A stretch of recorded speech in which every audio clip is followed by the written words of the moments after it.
find ourselves in downtown Orlando at the Corona Cigar Company with a million of my closest friends and the guy, the king of the castle, Jeff Borysiewicz. How are you, my friend? Oh, man, we're doing great, and we're glad to have you in Orlando and visiting Corona Cigar. Oh, this place is amazing. We have 5,000 square feet of pure cigar bliss. Yeah, we, I've lived in Orlando since 1974. Okay. And so I'm a big believer in Orlando, and we made the leap to come downtown, and it was in 2008. There was a lot of revitalization because we're in the core. People don't realize we're on like Main and Main Street, so it's Orange Avenue and Pine and Church Street. So that city block is literally City Hall is right down the corner, and everything. This is the if you had to drop a pin on downtown Orlando, this is the epicenter. Yeah, so we're real happy to be here. We've got a big store. When we go outside, you'll see we got lots of outdoor seating, and Orange Avenue is an awesome place to just sit in the front of, smoke a cigar, and people watch. All right, so let's talk a little bit about you, okay? Chicago kid, you came here in 1974. I asked this about everybody. How did the cigar find you? Well, when you say Chicago kid, let's emphasize the kid, because I was about this tall when I came here. Okay. So I consider myself, I grew up an Orlandoan? Yeah, I grew up in Orlando, so I love this town. But this is kind of ironic. The first cigar I had was literally right down the street there. There used to be a place called Rosie O'Grady's, Church Street Station. My sister got married there, and my cousin from Joliet, Illinois, broke out a 5-pack of Swisher Sweets. Yes. And that was that was my first cigar celebrating my sister's wedding. So amazingly, I actually enjoyed that little cigar, even though it was, it's a Swisher Sweet, right? So from there, I graduated up. That's how I put my toe in the pool. Started with that and then worked my way up to, remember when one of the early boxes of cigars I bought was a brand called Cacique, made by Pedro Martin, a tropical tobacco. And then a buddy of mine, we used to split boxes of Arturo Fuente double chateaus, and those were boxes of 10. Back then, they were only $29.95 for a box, so it'd be $15 each, and we each got 5 cigars. So that's how I started. So I was in the cigars actually before I started the business. So I'm just as passionate about cigars today as I was when I started 25 years ago. And of course, and now you got your own stuff here with the Florida Sun Grown. Here, what are we smoking here? So we're smoking Florida Sun Growns. These are made in the Drew Estate factory. They're made with filler from our farm that we visited today. So it's got the FSG filler. It's got a Brazilian wrapper on it. There's one that's box pressed that has the Maduro broadleaf as well. So they come in 2 different wrappers. But it's got Honduran, Nicaraguan filler.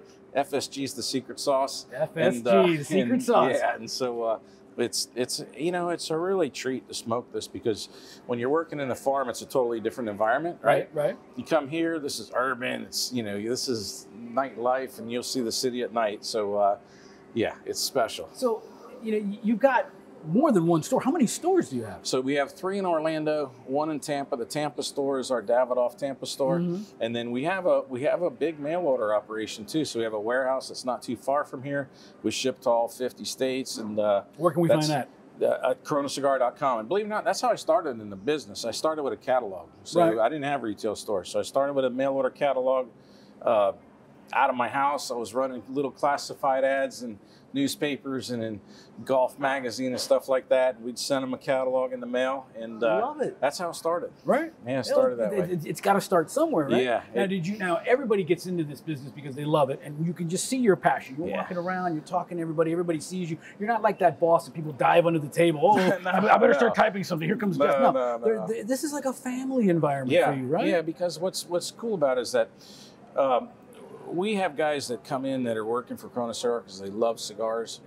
Smoke cigars all day, and there are worse ways, right? Yeah, and we have guys that are enthusiasts about it. So, you can see that in the guys that work here, and so it's all about making sure when the customer comes in, they have a great time. And so, if everybody's on the same platform that we're working off of, and the same hem sheet, if you will, it shows. And so, great team. You've got, and it relies on the boss, because everything starts from the top down. So, and that's a reflection of you, my friend. But it's a team. I'm telling you, you can't do anything by yourself. We got a great group of guys here, and but it is a culture that we.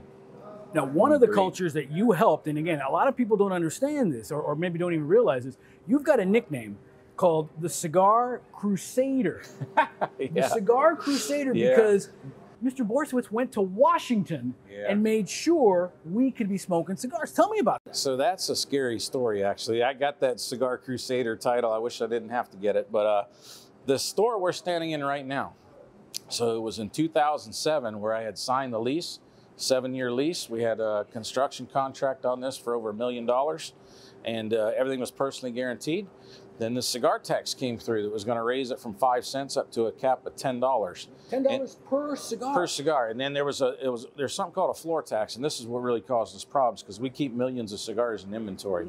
So you had to front this tax. So as soon as if the bill went through, let's say if it was $10, that would have been $10 million in tax that I didn't have, and the bank knew I didn't have it. So once that bill got traction, SunTrust Bank, which had approved the loan and everything, their underwriter said, hey, you got to pull that loan. So I was in a pickle. I mean, when I tell you I was in a pickle, I was in a real pickle. So that's how I ended up going to Washington, D.C. and becoming the Cigar Crusader. It was survival. You know, I was painted in a corner, and we worked it. When I say we, there's a lot of guys, man. Rocky Patel, David Berkebile, and Gary Pesch. There's retailers in the D.C. area, and then a lot of manufacturers would come in. And we worked it hard, and our Florida representatives understood what it meant to this industry. Sure. And you know what the biggest lesson I learned about, let's call it citizen lobbying? I went to Harry Reid's office, and there was a staff member there that was about our age. Now that's rare. Right. In Washington, D.C., most staff members are about 22 to 24 years old. Right. This guy, he came back, he got my card, and he gave me a meeting. I couldn't even get a meeting, right? Guy gave me a meeting, and he goes, let me tell you why I gave you the meeting. He goes, first, you came with no lobbyist. He goes, he goes, for these guys that have been in it a long time, when they see a business card from a businessman that came all the way from Orlando or any other state, and he's telling them, hey, we're about to go out of business, they believe it. Versus a lobby, because every lobbyist comes through the door, tries to say it's going to kill them, right? So anyway, so I learned a lot, and biggest lesson was you got to stay involved in politics. If you're in this business, it's part of it. You need to be involved. Right, and you know, everybody talks about presidential elections, but I've always said the biggest elections are the local elections, the ones that happen in your hometown. That's right, because you can go to. It happened here too. You can go to bed one night. There'll be a city council meeting, and next morning you wake up, and then you can't smoke inside a cigar shop or cigar bar.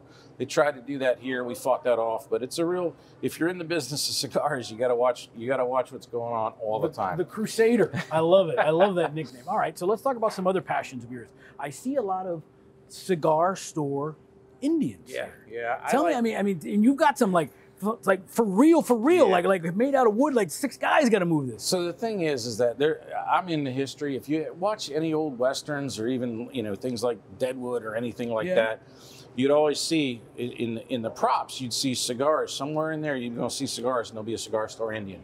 And the reason for that was a symbol. Back in the old days, most people were illiterate, so you would have a statue that represented your business. So anytime you saw a cigar store Indian, you knew it was a cigar shop. And the reason it was a cigar store Indian is that a lot of people don't realize is that tobacco was discovered in America. When Christopher Columbus discovered America, 1492.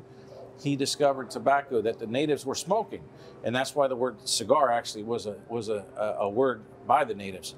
So it's something that's always been in their culture, and that's why when the cigar store Indian, they've got them in their full headdress, and that's like wearing a tuxedo. Right. And that's royalty. It's royalty, right? And they've got them looking right where there's a lot of pride in it, and they're holding their tobacco because that's what they were actually the first tobacco merchants, if you will. Amazing. So I love the fact that you pay homage and respect to where the cigar tobacco originated. What I just in the few moments that I've spent with you, you seem like a very interesting, very giving back person. You understand your surroundings, where you're at, and you have a big passion for the Shriners Hospital for Children. Tell me about that. So Shriners is something that, from my dad's generation, has always been there. They always had the burn centers and the hospitals and stuff. And what I saw is that in Orlando, we have a great group. It's called the Bahia Shrine, and they have a Shriners Hospital for Children in Tampa. And the local group here provides the transportation to the hospital. And let me tell you what I like about it. Every dollar that goes to the Shriners for that goes right to help the kids. And if you got a kid that needs anything, whether it's a surgery or any kind of health problems, You can go to that hospital and they won't ask you how you got to pay for it. They're not going to ask you about your insurance, whatever. They take care of it. And that's what I like. Right. Because too many charities have too many layers of executive directors and giant payrolls. They want to make a profit. And very little money actually goes to the charity. Well, the Shriners aren't like that. And so there's a generation of these guys that are aging and dying off. And we got to make sure we carry that baton to keep that great charity going. Let's talk about some fun stuff too as well. So what is it about the cigar culture? Because what I've always loved about it is you can be a regular Joe 9 to 5, or you can be a CEO, and we're both sitting in the chair at your bar here. Fantastic bar, by the way. We're going to get into that. And we're the same. We're smoking stogies. I think there's such a great sort of... It's the magic. Yeah, it's the magic of cigars. Right. And so that happens a lot here. Here's one thing I say. Orlando has one of the largest universities, actually the largest university in the state of Florida, UCF. A lot of students here. National champions. Yeah, they are. So anyway, so what is really cool is sometimes I'll get emails or text messages for customers saying, hey, I'm coming up to Orlando to drop my son off to college. And we're going to come to Corona Cigar and spend our last night together before I head home. And that's really cool, right? You got father, son. Yeah, generations. And I always say this too, that a cigar shop's a great environment for people to meet other people. Right. You know, so you can have somebody that's 22 years old that just by happenstance is sitting next to the mayor or somebody who's a CEO of a company. And these are opportunities that later can form relationships. So there's a lot of good benefits. I just call it like there's a good aura in cigar, especially Corona Cigar. You would not believe how many stories we get of people telling, you know, I met this person at Corona. It all started at Corona. Man, we've got husbands and wives that are like, you know, it's like we met at Corona Cigar. And so, yeah, there's some cool stuff. I love it. Well, this just being here, it starts at the top. I've always said this. I know you say it's a team. It starts at the top. Jeff Borysiewicz.